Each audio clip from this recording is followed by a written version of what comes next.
Spotify and call them 20 times a day, and then you send an email to Complex 12 times a day, and you should be on. And then make sure you buy my course. Now and then the next dude is on a seminar and it's like, who are these niggas? Like, oh, he was in the studio when Jaheim recorded his track, and he is Jaheim's cousin's best friends, and he knows Tiger, and he did the drums for Rack City. What the fuck does he do?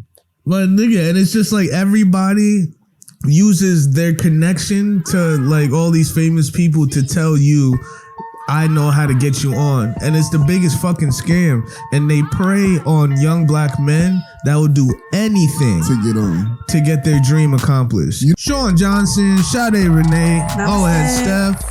Welcome to another episode of the IC. Welcome back. What the fuck? Hey guys. What's up? What the hell? I don't know. They trying to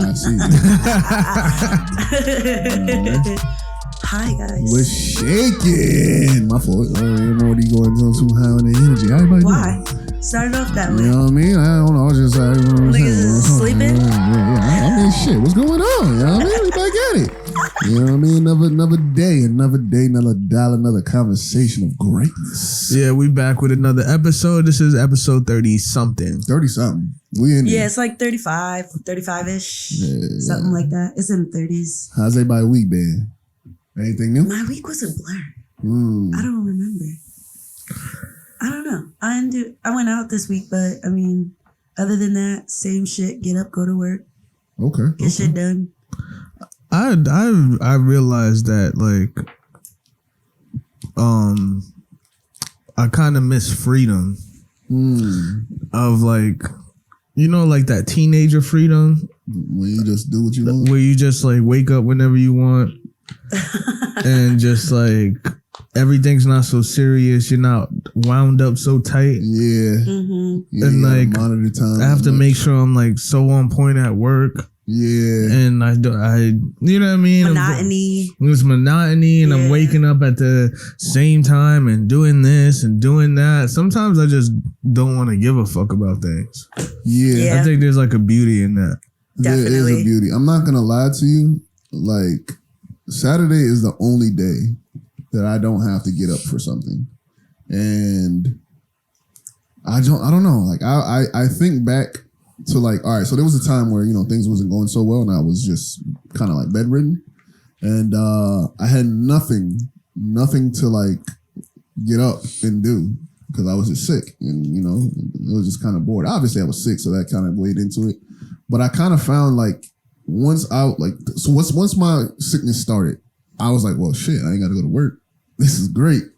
And that once that started to fade away, like 2020, like basically, you know, after 2020, when 2020 was happening and you're like, nobody had nowhere to go, it kind of started feeling overwhelming. And I was just like, damn, bro, like how am I going to go back to work when I'm not even happy with the freedom I have now? Like, so for instance, like, I got up anytime I wanted to, did whatever I wanted to. I had nowhere to be. And I was bored with that. But at the same time, I didn't want to go back to having to be somewhere, like having to go to work and then, damn, I'm about to sit. Right now, I'm doing whatever I want to do. Now, imagine now I got to fucking go back. How hard is it to go back and do something I don't want to do?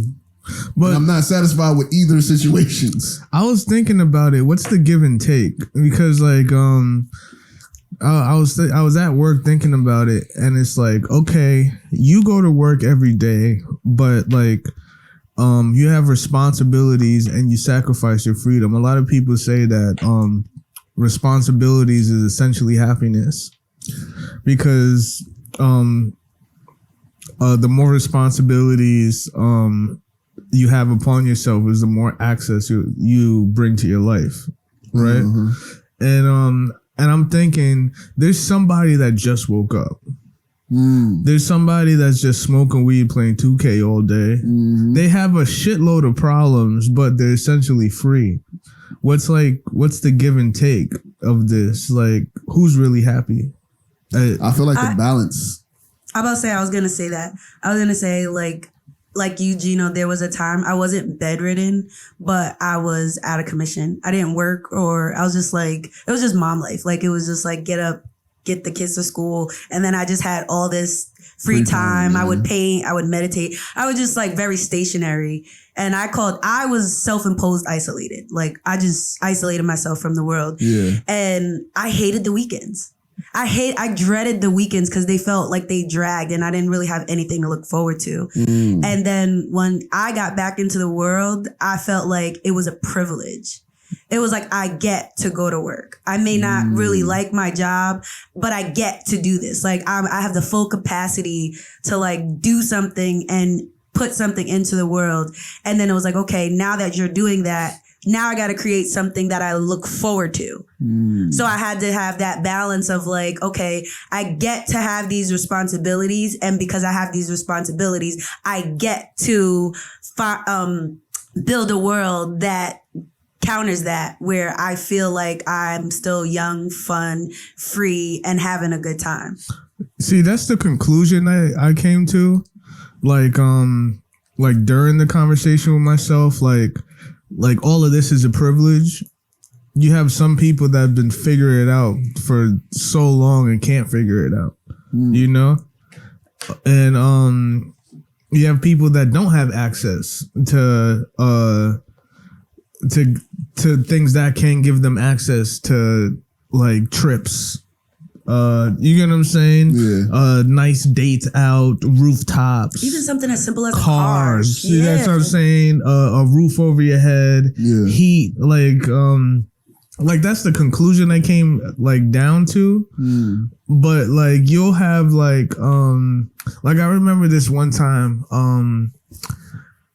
I just got this job and I was like delivering groceries or whatever. And this was like right before COVID. And they were paying like, I would get like decent money for this job. Right. Yeah. And there was this homeless guy and he was like, yo, I've been traveling from state to state with my dog. And, I just want a couple dollars. I'm looking for something to eat. And I gave him the number to my manager and I was like, you've been traveling, so your license is good? I gave him the number to my manager and be like, yo, they're hiring a lot of people. You can make like over $1,000 a week for a homeless guy. Nigga never called.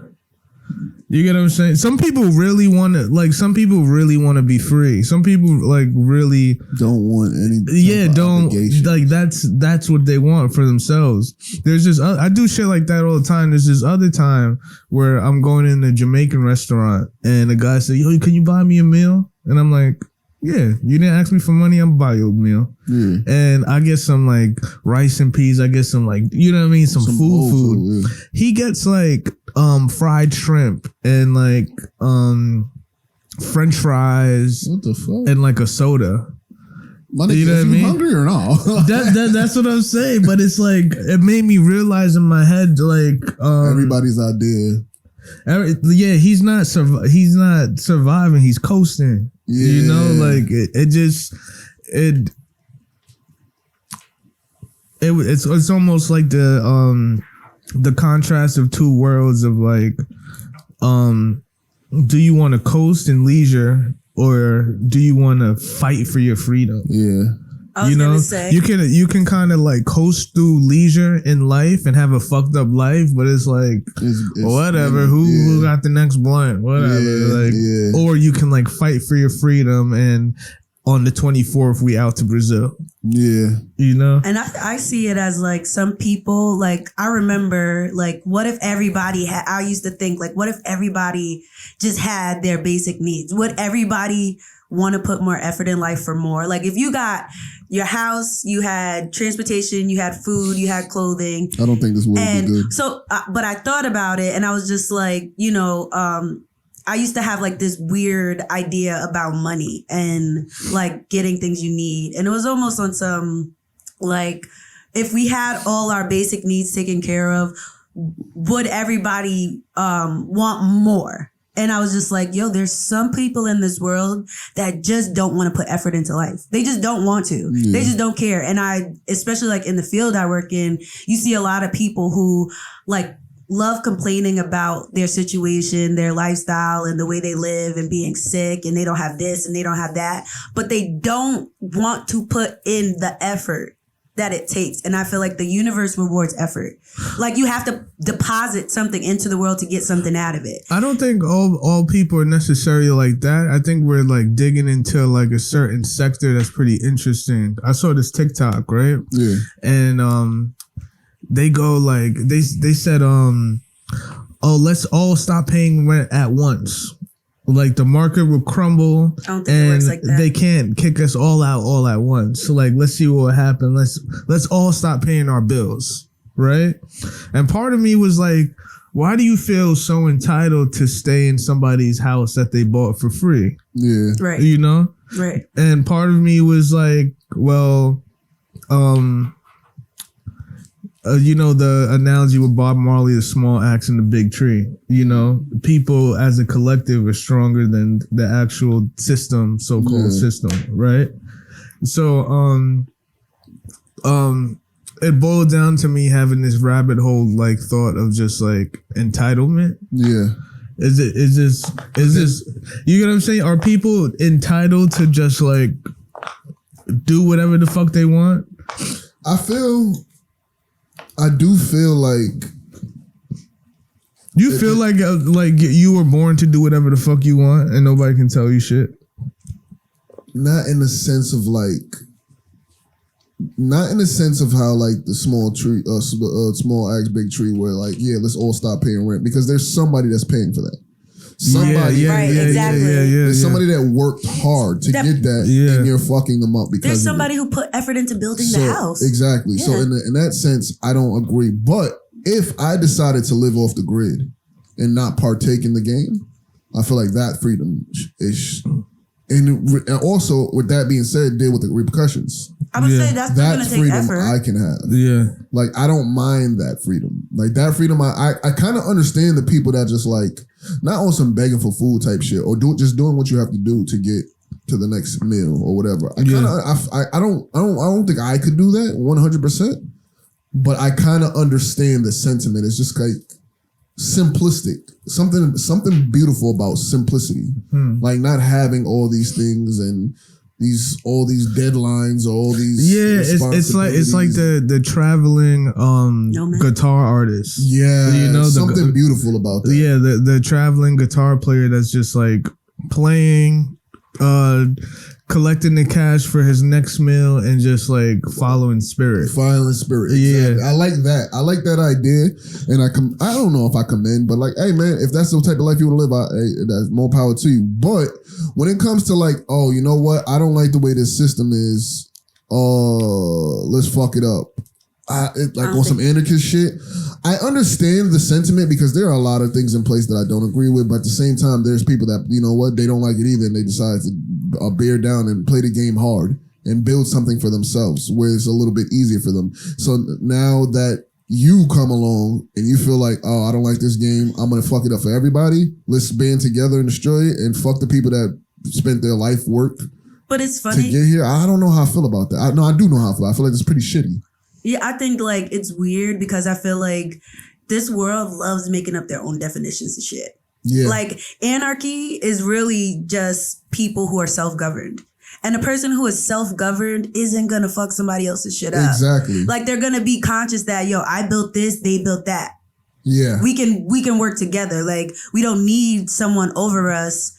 A true anarchist knows that. Yeah. Like, it's not about fucking burning shit down and destroying shit, because who does that do anything for? Exactly. That doesn't do anything for anybody. And I feel like I said before, like, no matter what, even that person who's traveling and the traveling guitar artist, he's still putting in effort. Yeah. Regardless, you can't get past putting in effort for what you want. You can't, there's no way around it. Even if you want to do bare minimum, like the hustler, the crackhead, the homeless person that's standing on the highway, that's effort. It takes a lot to fucking stand on the sidewalk and beg. Why not put that effort into something else and build it for yourself? That's my perspective. Like, I know, like I said, there's just some people who just feel like it's easy to take certain routes than other routes. And I feel like there's more beauty in the pain of doing something you don't want to do and getting what you want out of it. Like, I feel like that's just what life is. Like, there are especially as an adult, there's going to be mad shit you don't want to do, but you get to do it. And because you do it and you put in that effort, you're going to get something out of it. Like, I know when my paycheck's coming. I know when my money's coming. And I put in effort all week, no matter how I feel about it. I'm like, yo, I got a paycheck coming. Yeah. But to fucking put in effort and beg, and I don't know if I'm gonna get $1 or 20 today. Like, I would rather spend 40 hours a week doing some shit I really don't want to do, and then on the time I have off, creating something that makes me feel fulfilled. Yeah. And I know I'm getting a check. There's something that I kind of understand about the struggling artists. Yeah. I always when I meet people like still in their 20s and they're trying to take on like being an artist, or I met a boxer the other day. Oh yeah. And his parents want him to be a doctor. Yeah, everybody does. And I was like, yo, I think in your 20s are there for you to fuck up completely. Yeah. Now, I guess not fuck up completely, but you can fall down. Exploration. It's an exploration time. Yeah, exactly. Yeah. You can explore, and you can really close your eyes, put all your eggs in this one basket, and see what happens. Yeah. Because you're not really gonna have that same energy. Later down the line, time, and you want to learn all these lessons early. Yeah. You know, you don't want to have like your family and a mortgage and you're saying, fuck it, I'm gonna go on tour. Yeah. you get what I'm saying? Yeah, like, basically. Like, so I kind of see, like, I remember my mom always used to say to me, oh, why don't you do, it used to offend me, why don't you do this on the side? Why don't you, why don't you do this? Like, I always looked at, like, when people would tell me, oh, do this on the side, or a backup, meaning like this plan A isn't 100%. Always, you telling me to put 50% here and 50% here. I'm competing with these niggas that is spitting hole through a wall. Yeah. You know what I'm saying? You telling me to do 50 here, do 50 here. I'm going to go all in. Yeah. So I kind of understand with the struggling artists, and they're putting like all into their craft or whatever they have, and they're fucked up because of it. But that's what I'm saying. When do you say, okay, because I get what you're saying and I agree with that, and I feel like your 20s is to kind of like, I feel like you have to do all the things wrong before you can get all the things right.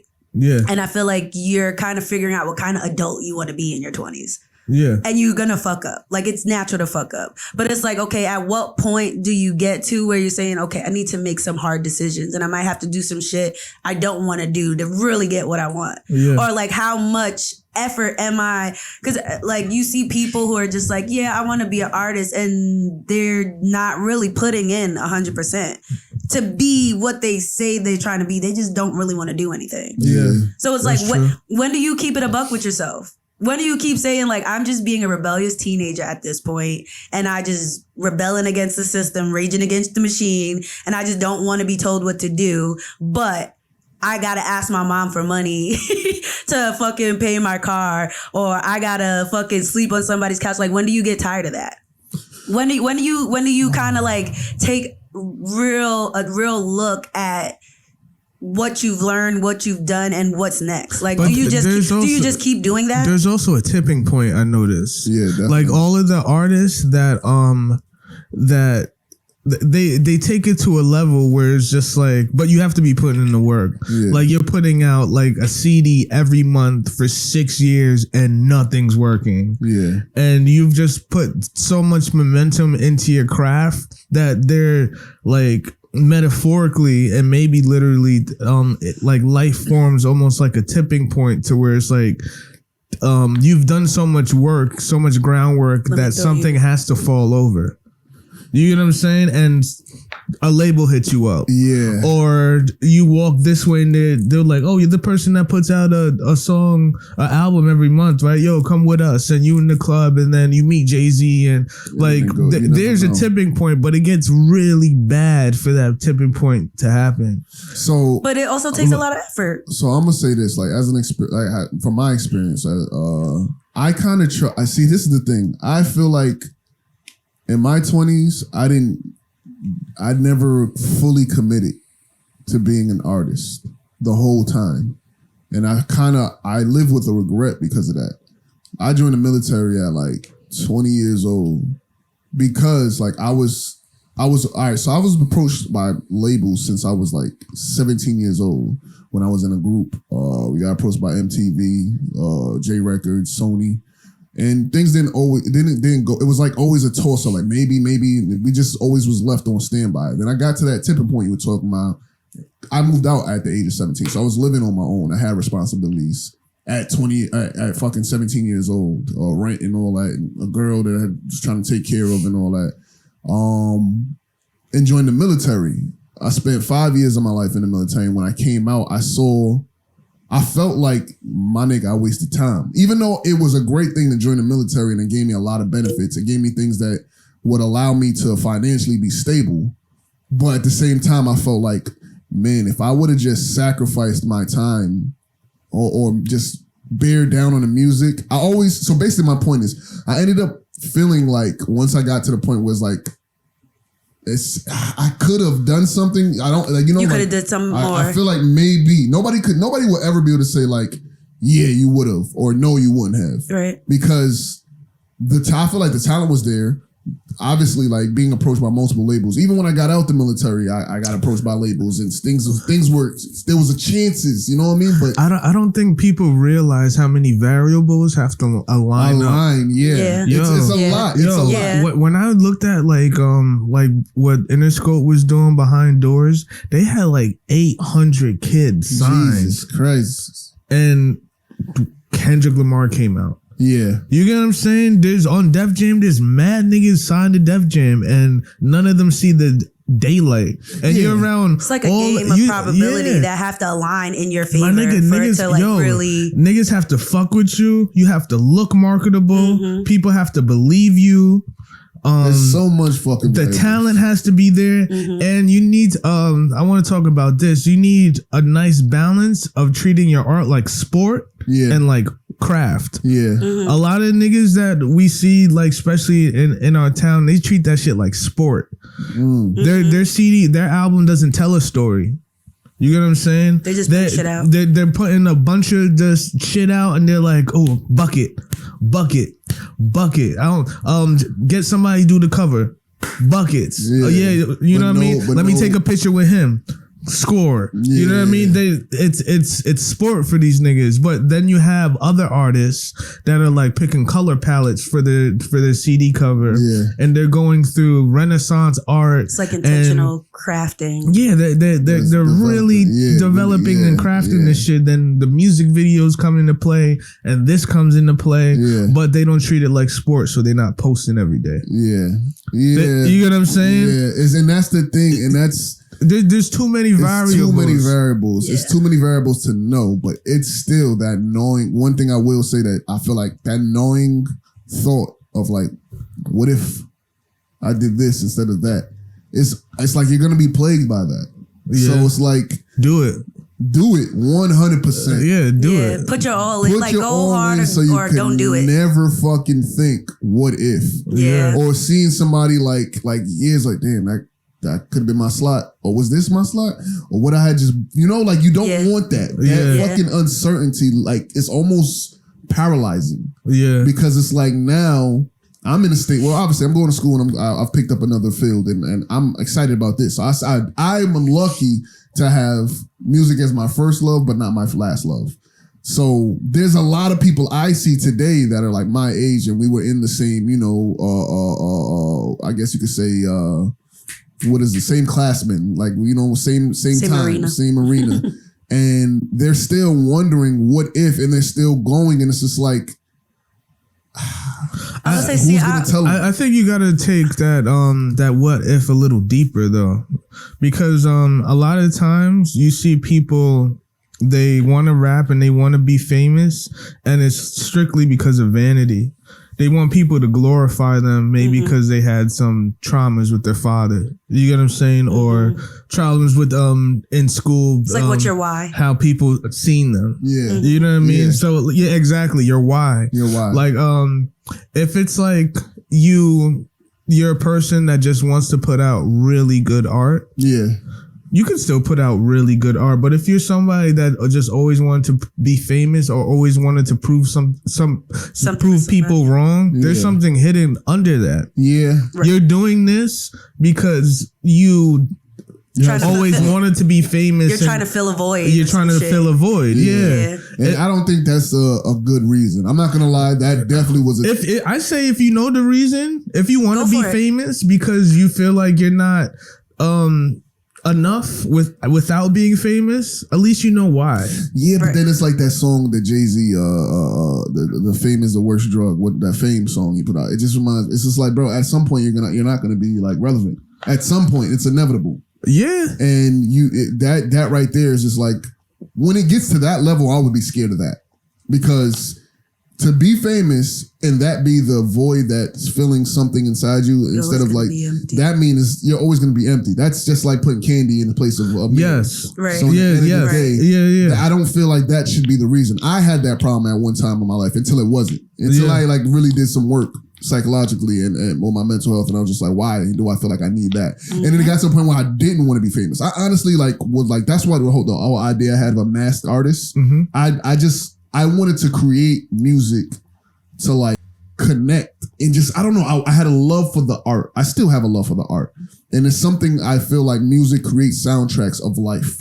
You know what I mean? Like there's always this, like when you hear like Temptations, you don't think of the Temptations. I don't personally. I think of a time. I think of it encapsulates so much more than just the music. So I wanted to be a part of that. As far as I'm me just personally, and I don't know if it could be like from the town we from and stuff, but I kind of despise the artists that do this shit like a sport. And I know that's the way you're supposed to do it. Like saturation and consistency wins right now. I agree with you though. But like it reminds me of like you're an athlete on a sports team and you're the coach's star player, or you're the coach's son or something like that, right? And like you got like athletes on your wall ever since you remember your father putting you on his shoulders and taking you to the football games, baseball games. You love this shit. Then you have some nigga that comes on the team. He's not really an athlete. He's doing it to be popular at school. Yeah. You know what I mean? Yeah. And he's not good. He's not good, but he's just gonna keep shooting that motherfucking ball. You're talking about different sports teams. He don't even know any of the players. Yeah. He not like a real athlete. Yeah. You know what I'm saying? Yeah. That's how I feel like these niggas that are doing this shit at sport. They're in the way of people that are real artists that care about the artistry and care about the sonics, the way things sound, and they're just trying to bust tracks out and align themselves with people so they can be on. And like remember that status walls I was explaining? Yeah. Like so basically a status wall is you know how they say women hit the wall, they get to the 30s and they start gaining weight and they have to whatever. I think men have a status wall to where it's like the Al Bundy effect. They were playing football in high school where they were popular, or they were rapping in high school.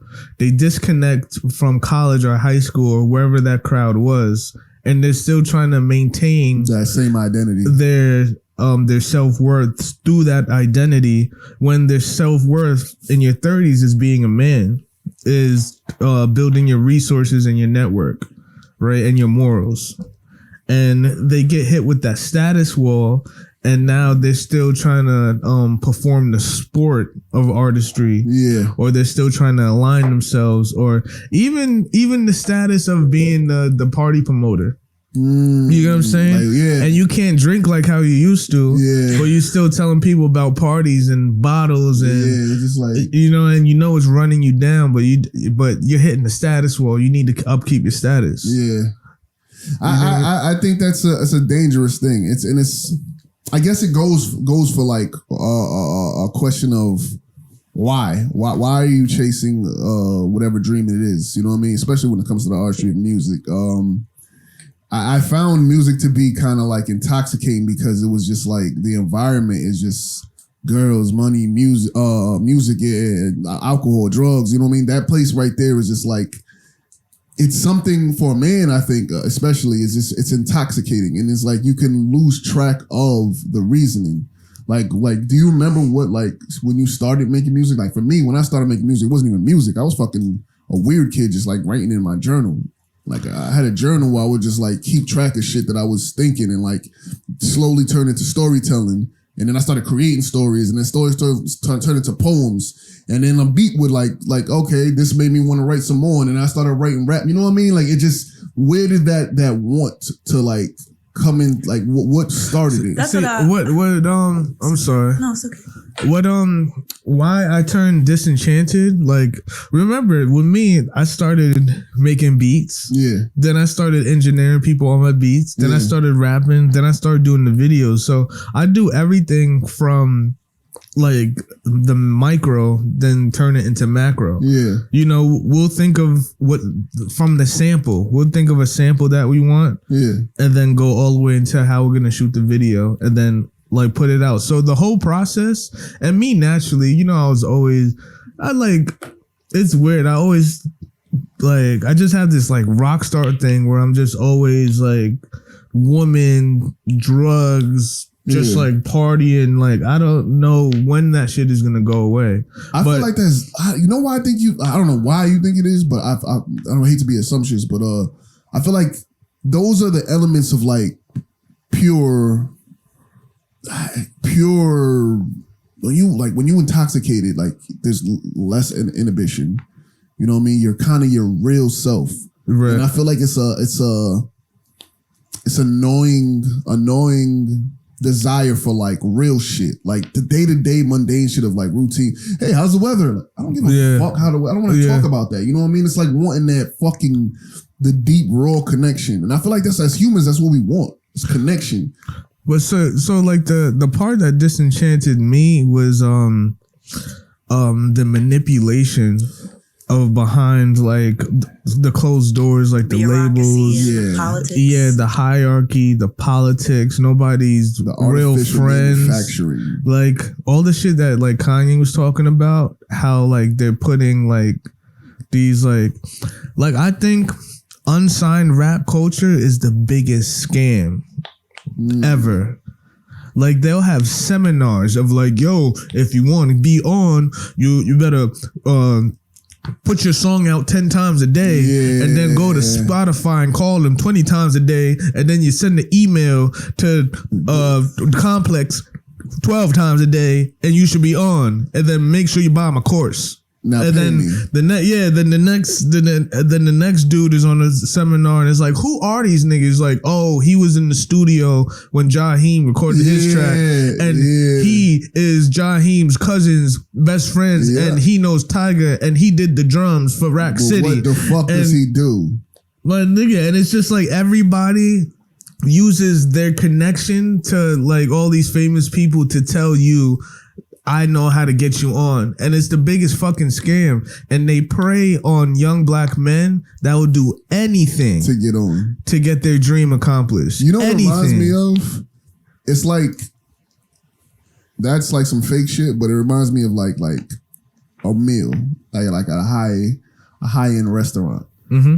You don't see it being cooked. Like, for instance, like a lobster. When they bring a lobster out to you, it looks so good. Yeah. But you don't see them back there, the lobster screaming, and they put that motherfucker frying, like boiling in the pot while it's still alive type shit. You know what I'm saying? Like, it's like the part behind the scenes is so ugly. Like, it makes me not like it. It's so like artificially manufactured.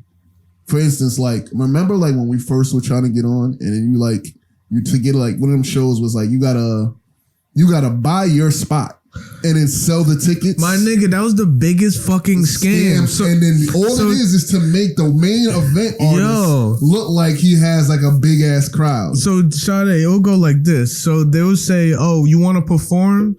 We'll give you 5 tickets to sell. Yeah. And you can perform. And that means you got to bring your fucking fan base. Yeah. Because you got to sell it to them and then give them the money that you just spent. Right. To get your fans there. You perform for like 5 minutes. Right. Now everybody's sitting there, and the way to get you to stay for the main event is there's like, all right, so we're gonna see who wins at the end. Yeah, we're gonna see. And at the end, the main nigga that they're pushing is the one performing, and obviously he's gonna win. Yeah.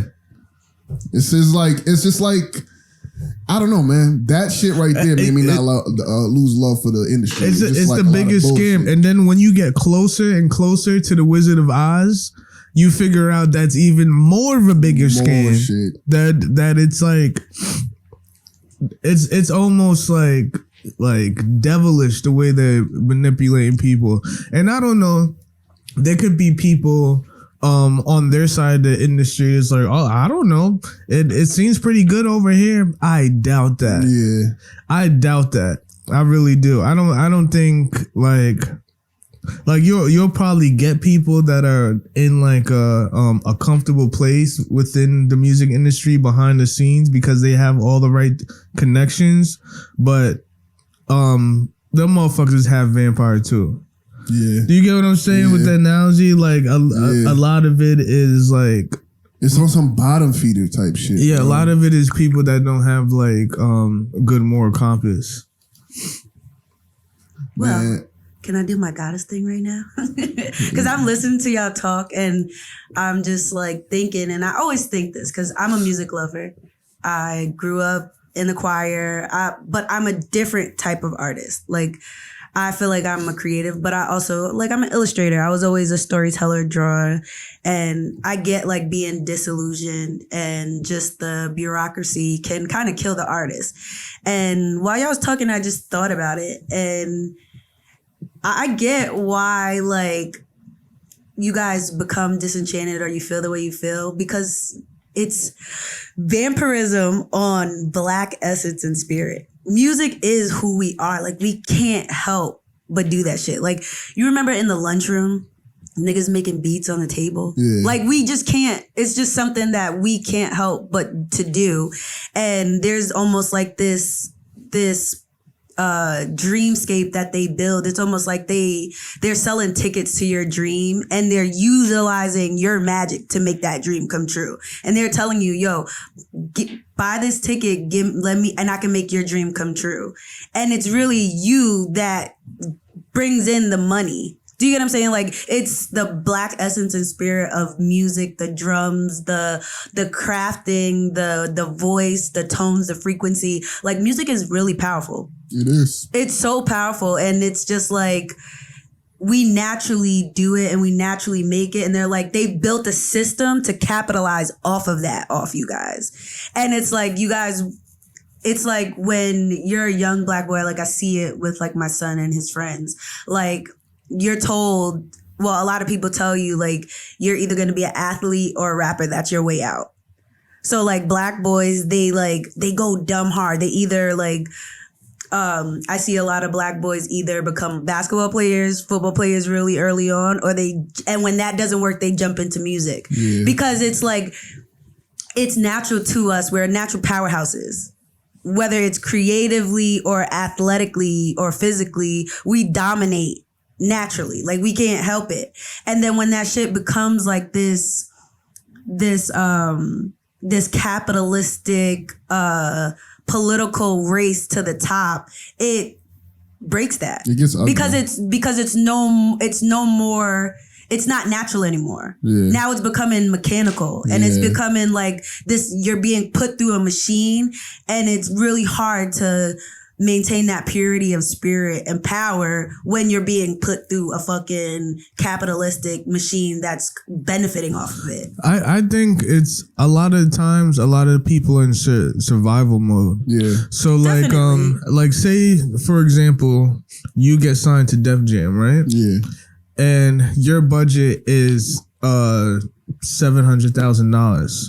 You know how many niggas is going to try to eat up that budget And I'm trying to put food in my kid's mouth. That's why I said that person's trying to put food in their kid's mouth. Oh, hey, you need a publicist? Yeah. Hey, you need a journalist? You need a stylist, right? Yeah. You need a road manager? Yeah. You need producers gonna eat up the budget. Yeah. Oh, I'm managing you, so I need my 15%. So there's so many niggas in nature chopping your budget up, and you just trying to make music. So you're like, nah, let me just work on the music. Yep. At the end of the day, these niggas fed their kids 10 times over, with your budget. and you're like, yo, I need a video. Yeah.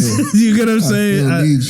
I still need shit. That's why I said it's super predatory in nature, and that's gonna break you down. Like if you're doing it from a place that's natural, and that's why you got into it, and then you have all these people trying to feed off of what's coming natural to you, you're gonna become disillusioned by it. You know what? Because now it's not something that just coming out of you. Now it's being programmed. You know what I noticed too? I feel like a lot of one-hit wonders, like so in the military, right?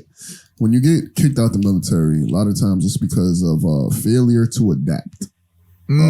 That's what they call it, failure to adapt. When you're unable to cohere or adapt to their lifestyle. To their lifestyle. So I feel like what ends up happening is like people that are like one-hit wonders, I'm not going to say every one of them, but I feel like the music they make that's just undeniably good, that made them blow up, they like came from a natural place. You like get what I'm saying. This is the music that comes from them, and when there's no bullshit involved.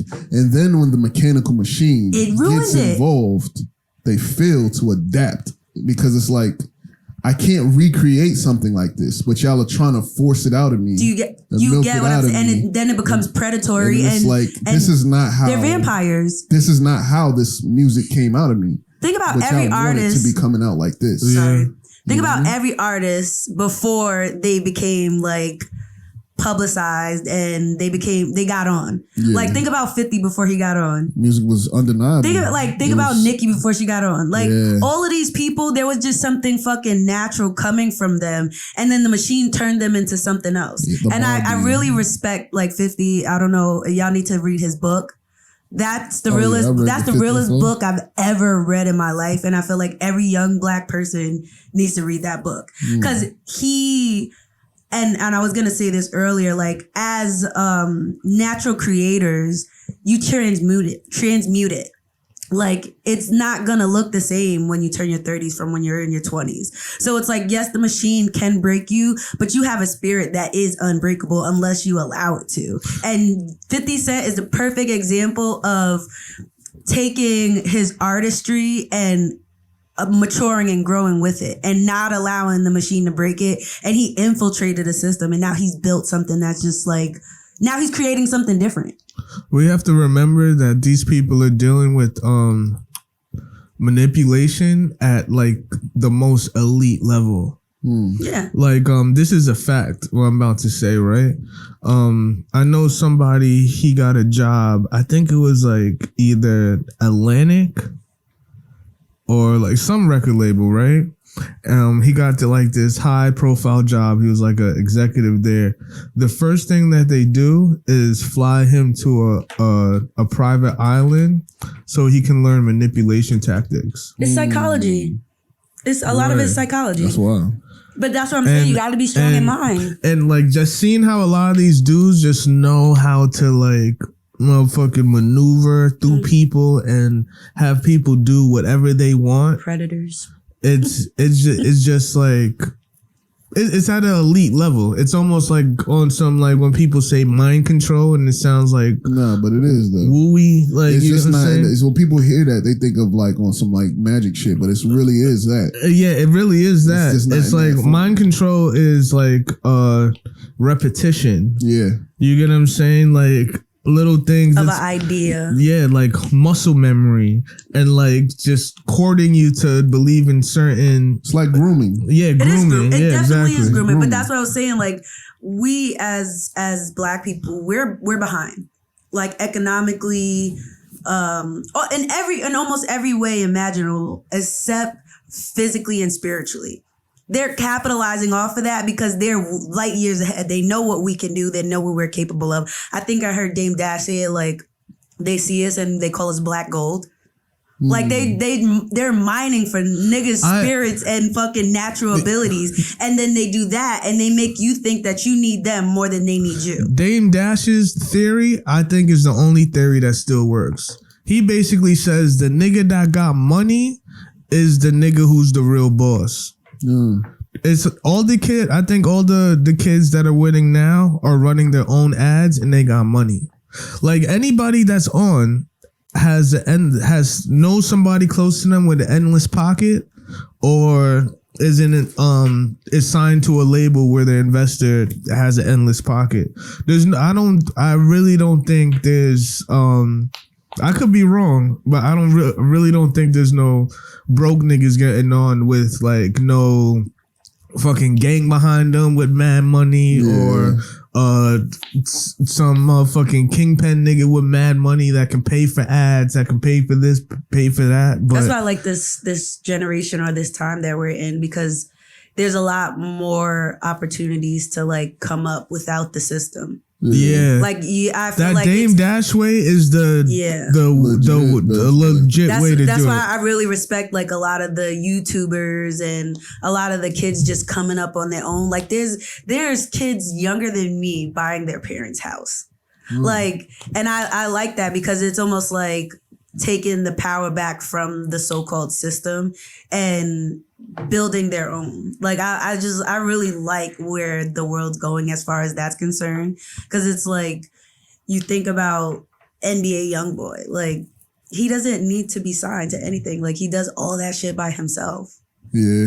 And he you get what I'm saying? Like I feel like to be self-made, that's kind of like where it's headed, and I really enjoy that because I feel like it'll help with that almost disenchantment or disillusionment when you have more power over your machine.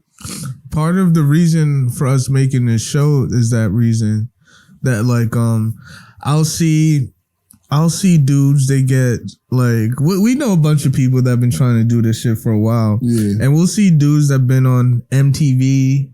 We know people that have been like on TV. You know what I'm saying? Yeah. They have tracks with other celebrities, and the shit still doesn't harness. Yeah. They still don't it doesn't attract to the only people that really attract the audience are alongside a certain celebrity. You know what I mean? For long periods of time. You can get a bunch of different looks and go to your page and still have like a couple thousand followers. Yeah. Like you're not gonna harness like a third of that million followers that like that other celebrity have. And these celebrities, they harness their fame with all they got because they know that's like their full leverage. Yeah. More than anybody else. So like when you create your own podcast or when you have that direct to audience experience and you build it from the ground up, now people are trying to latch on to you. Yeah. You know what I mean? Even if you get like in like the behind the doors and the labels, they're not going to try to put out their own film and start the grassroots shit. They're going, oh, we're going to go to Netflix. Netflix wants us to change this. They want us to change that. But if you had your own platform, you wouldn't have to change shit. Yeah. Like, I think a lot of people don't really realize how free, we always come back full circle. Yeah. How free, like, direct to consumer is. Yeah. Like, there's nobody telling us what the fuck to do. Exactly. We just do it.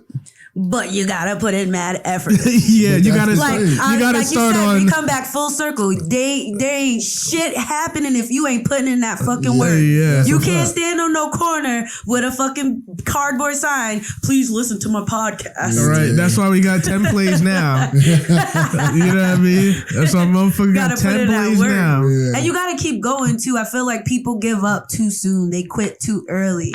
Like, oh, this is too hard. Like, I feel like you can't you can't stop. And I feel like that's the difference between like when we was talking about the why.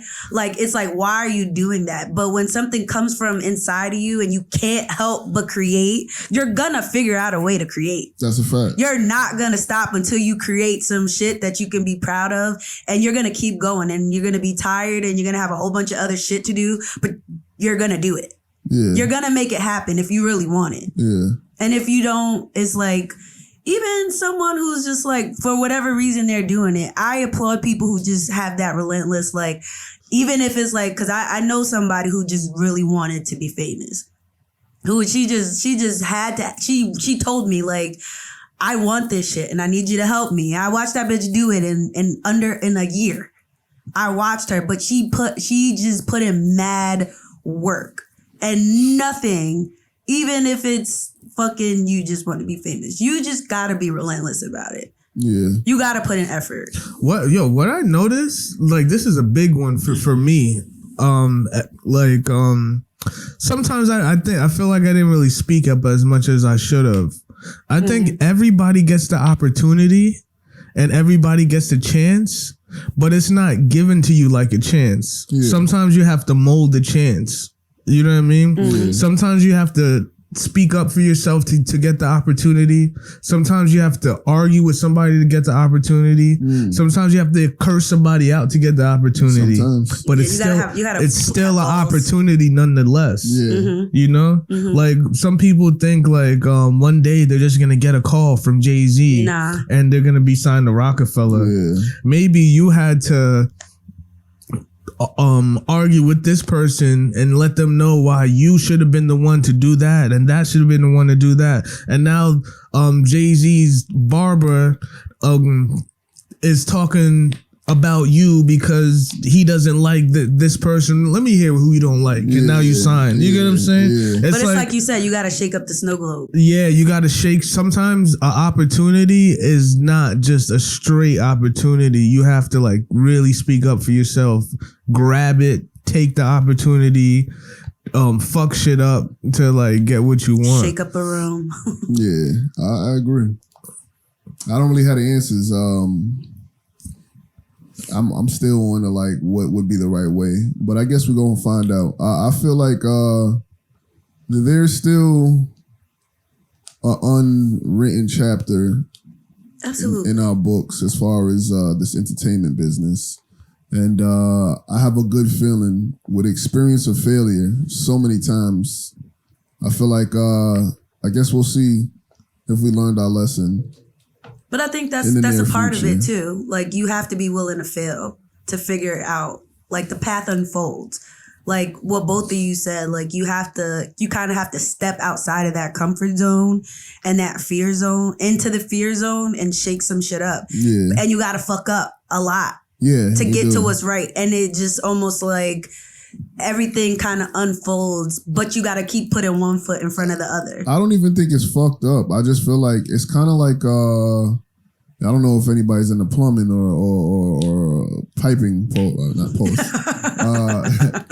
But if you turn on a new faucet, the water comes out like clumpy and it's kind of dark. Mm-hmm. And the longer you let it sit, it keeps flowing, and then you get clearer and then clearer, and then you get an endless stream of clean water. I feel like you gotta keep up.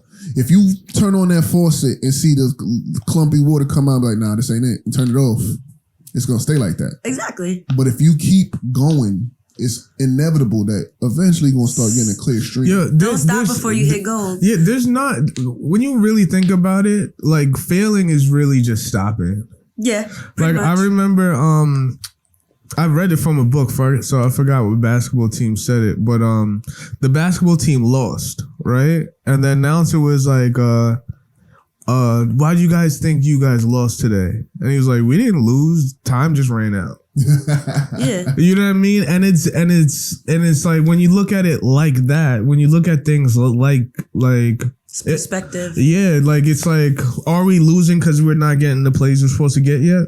Did Aiden or Kai lose because when he first started, he wasn't getting a million plays. Not at all. If he would have stopped, he would have lost. But you lose when you quit. Yeah, when you give up and you say it's a wrap, then you lost. Yeah, exactly. Until then, the game ain't over. It ain't over. Yeah. Yep. And we still here. Ain't going nowhere. We ain't going nowhere. And there's so much to do.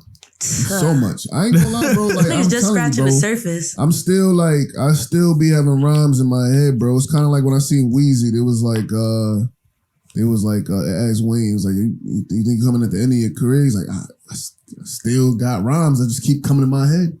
Like, I feel like, even if it's not as a rapper, something musically. There's two passions I got, and both of them shit still are well alive in me, bro. Like, but that's what I said. Like, when you got it in you, it may look different. I think that's where a lot of people get caught up too. Like, they have a vision, like they can see the big picture and they have this ideal way if it's the way it's supposed to look. And I don't think it always looks like what you think it's supposed to look like. Exactly. But if it's in you, you just keep doing what's in you to do, and the universe gonna make a way. Yeah. If it's yours, it can't evade you unless you stop going for it. Yeah. It gonna find you, and it may not look like what you think it's supposed to look like.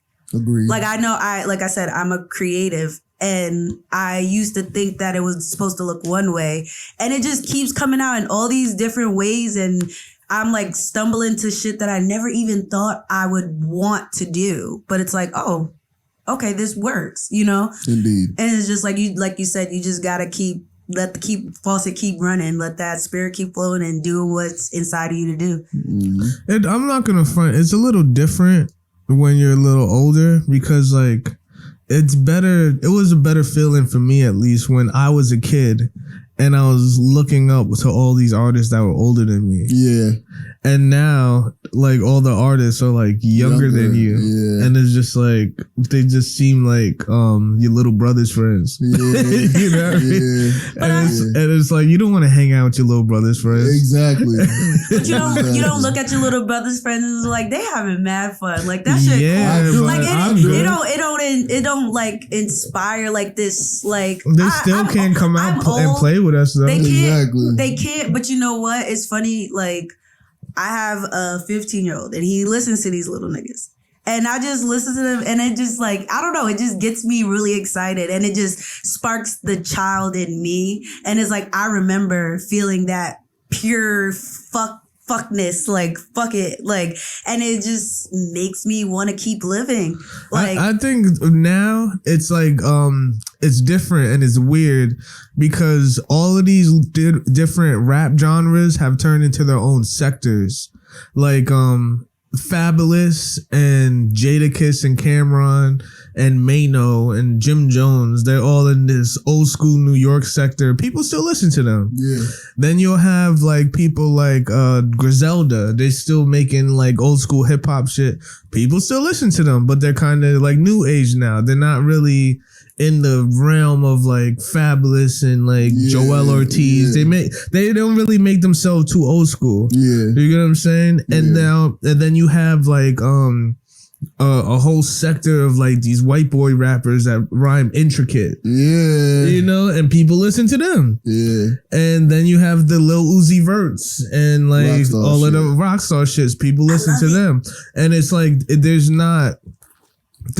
no scarcity in audience nowadays. You can make any lane. Yeah, you can make any lane for yourself. So there's still the old school rappers that we grew up with, and because back in the day, like we would be rapping and spitting bars and shit. Then you'll have the nigga come in like, basketball is my favorite sport, and you're like, get this old ass nigga out of here, all right?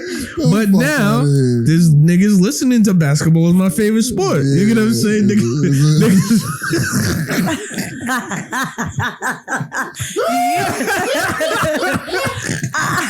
I feel like there's something for everybody, and it's just like, y'all are stupid. Niggas got fucking Spotify numbers and everything now. But I like think about sucking it. dick for the crack. I saw your mama. She was outside of the club. Oh no! Stop! Stop it! Oh, Stop it! Please stop! You know, but imagine those niggas out now. when we was out, like Curtis Blow. Yeah. Oh, you about to you fuck with that Curtis Blow? See, like. Niggas do that now. Yeah. Lloyd Banks just dropped something. People listen to it. People listening to that shit. I ain't gonna lie. There's like Lloyd Banks is Curtis Blow. There's a shut the fuck up. Shut up. I know, right? Nah, I love Lloyd Banks though. Lloyd Banks is a beast. That's what I dig of. I just never listened to his love latest Lloyd shit, Banks. bro. Yeah. There's something for everybody. That's the beauty of where we're at right now. It's not so fucking linear. It's exponential. Yeah. Like there's billions of people on this earth. Everybody can find something they fuck with. Yeah. And I appreciate that. Like when I was younger, I listened to emo music all day because some of the R&B I just couldn't relate to. Now that shit exists. And I think that's fucking beautiful. When I fucking heard Lil Uzi for the first time, I fucking cried. I was like, where was this shit when I was a kid? Yeah. Like, I love that shit. When I hear fucking Trippie Redd and I hear like all these weirdos niggas, I'm like, where were these niggas when I was a kid?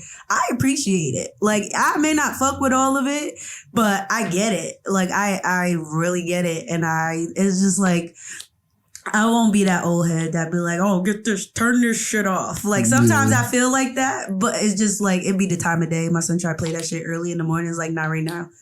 But sometimes I let him have the aux and I'm like, I fuck with this. And it's for him. It may not be for me, but I still fuck with it. Yeah. That shit might not make my playlist, but I still fuck with it. I do think like our generation will be the most different parents we've ever. We're OD different parents. Like, we're gonna be the most different. Like I don't know. I feel like we're probably gonna really rock with our kids. OD. A lot more. I play video games with my kids. Like my kids are my pals. Like those are my niggas. Yeah, but I'm wondering if there's gonna be danger in that.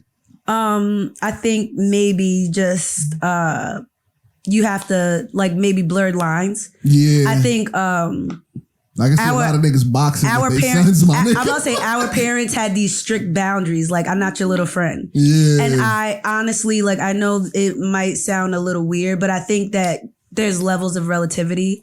And sometimes your kid doesn't need mom to listen to them. They need a friend. Yeah. And you know them better than anyone else in this world knows them. So like the fact that my kid can tell me some shit that he's not comfortable telling anyone else in this world, and he can talk to me like I'm one of his friends.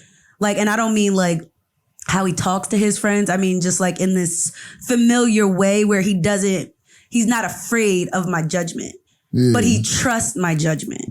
Yeah. And I feel like that's where millennials might. I think that's good though. But I feel like it can blur line. It can be blurred lines when you don't set certain boundaries. Like there's a time for everything. Like there's some times where I'm like, nigga, I'm your mom. Yeah, you get what I'm saying? I think that might be the danger. I'm excited to black people are we're regaining our lineage. Yeah. When you think about it, because like 4 generations from now, they're gonna see you. Your great grandson's gonna see you on the podcast. Yeah, that's true. And he's gonna get to know you. Like you know how white kids can like type their last name into Google and they'll see like old castles and fucking their old, you get what I'm saying, their neighborhood in Ireland and shit like that, their plantations and all of that shit. So just stop. It's not fucking fair. What? That's just a lie? Nah, it's not fair. But we're regaining our lineage as time goes by, and we're gonna figure out like more and more where we came from. Yeah, you know, not as deep as like white people, but as long as no meteor hits us or shit. You know what I'm talking about? Hey man, listen. It'll still exist. There's like hard drives like that. Like I feel like even if this world is destroyed, there's a satellite somewhere keeping this shit. I hope so. Like I believe that. I feel like they're like humans are too fucking vain to just go out like that. We're too vain to just let a whole civilization die and people not know about us. Like we really think we're the only people here. Yeah, that's wild. You get what I'm saying? So I know they're like there's somebody keeping record of everything. I don't think God wants to. I think God wants to keep us here on this planet. Yeah, I think or in existence. I think it's fun for him.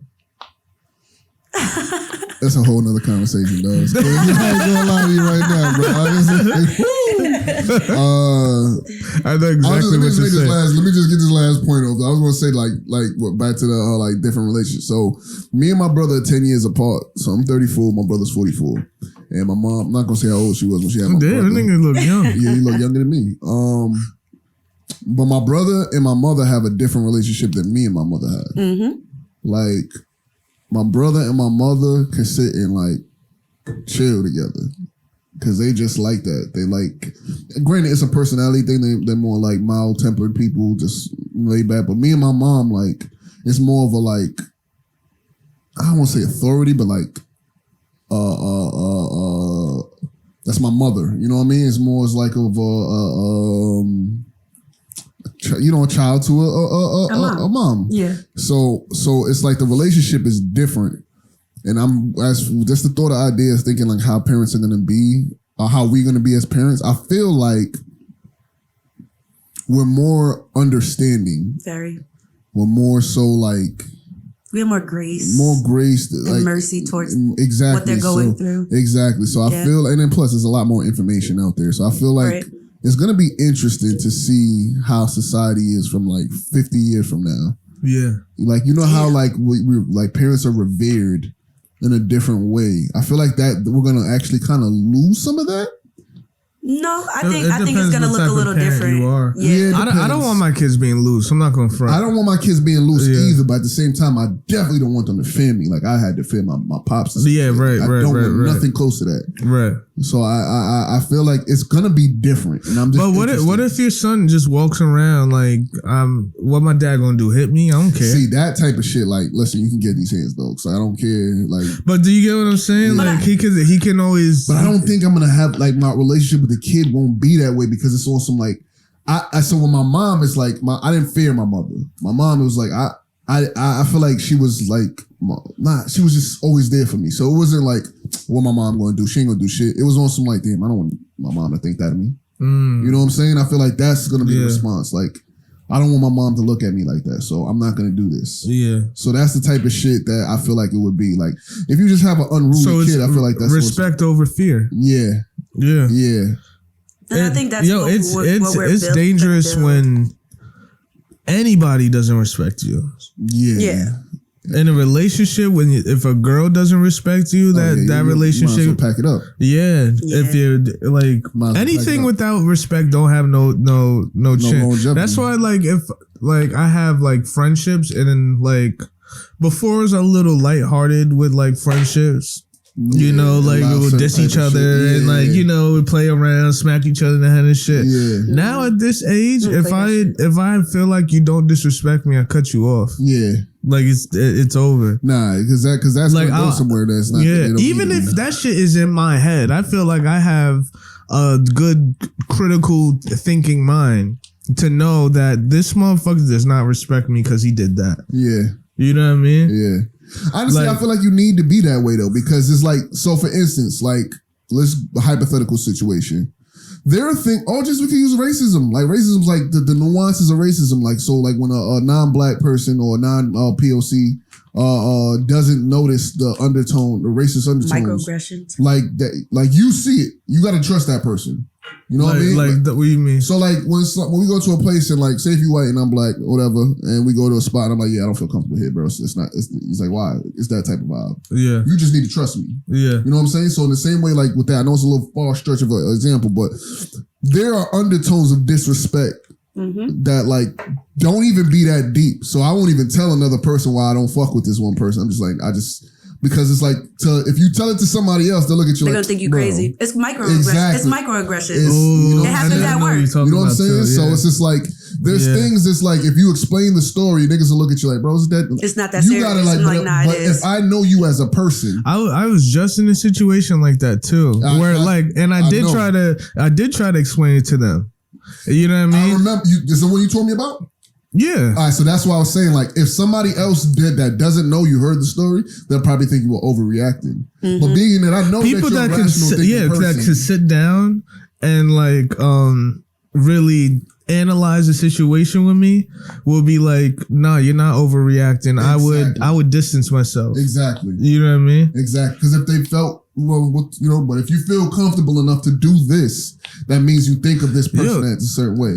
Even on like a lighter level, I can explain this pretty well, right?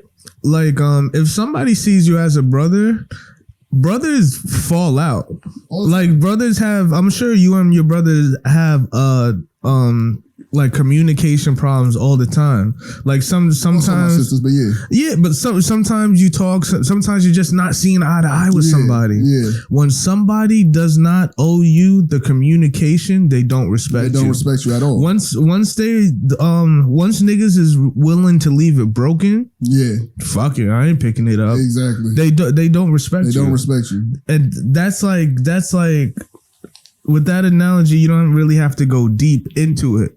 It's just like if somebody's willing to leave it broken, and besides leaving it broken, they want to start, this is our squad, we don't fuck with him. Or, you know what I'm saying? They start dissing, they start subbing, and they start... Leave them where they at. They start building shit from it. Yeah. When they know they can just call you and be like, yo, man, that was nigga, yo...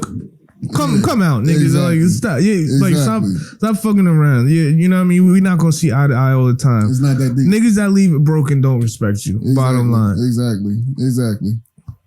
Yeah. With that said, that's another. How about Sade? How about you end the show? What? I end the show? What I did? Hey, shit. Right? Okay, bye.